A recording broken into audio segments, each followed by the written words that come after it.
Welcome to Madasaling Pinoy, your prayer partner. Ngayon po ay Miyerkules ng ika-8 linggo sa karaniwang panahon.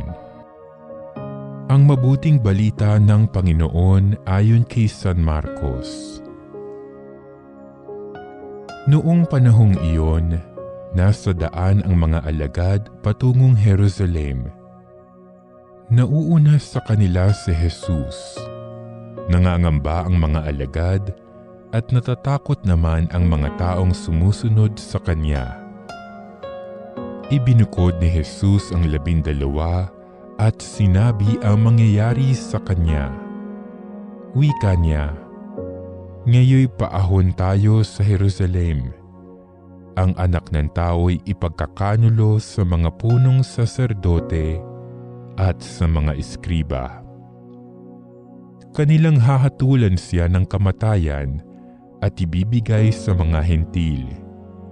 Siya'y tutuyain nila, luluran, hahagupitin at papatayin. Ngunit muli siyang mabubuhay pagkaraan ng 3 araw." Lumapit kay Jesus sina Santiago at Juan na mga anak ni Zebedeo at ang sabi, "Guro, may hihilingin po sana kami sa inyo."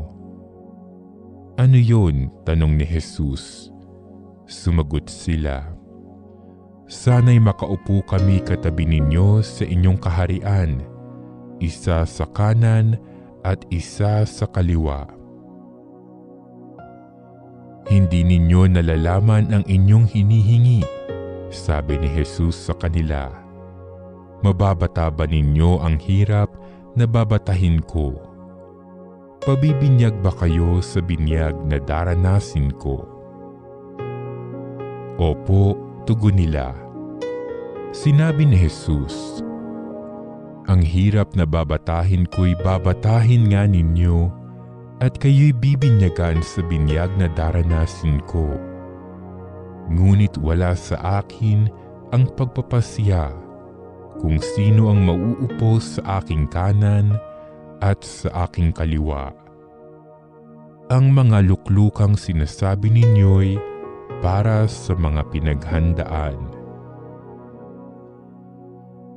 Nang marinig ito ng 10 alagad, nagalit sila sa magkapatid, kaya't pinalapit sila ni Jesus at sinabi, "Alam ninyo na ang mga itinuturing na pinuno ng mga hintil ay siyang pinapanginoon at ang mga dinadakila ay siyang nasusunod.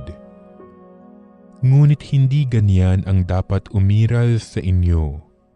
Sa halip, ang sino man sa inyo ang ibig maging dakila ay dapat maging lingkod. Ang sino mang ibig maging pinuno ay dapat maging alipin ng lahat. Sapagkat ang anak ng tao ay naparito, hindi upang paglingkuran, kundi upang maglingkod at ibigay ang kanyang buhay sa ikatutubos ng marami." Ang mabuting balita ng Panginoon.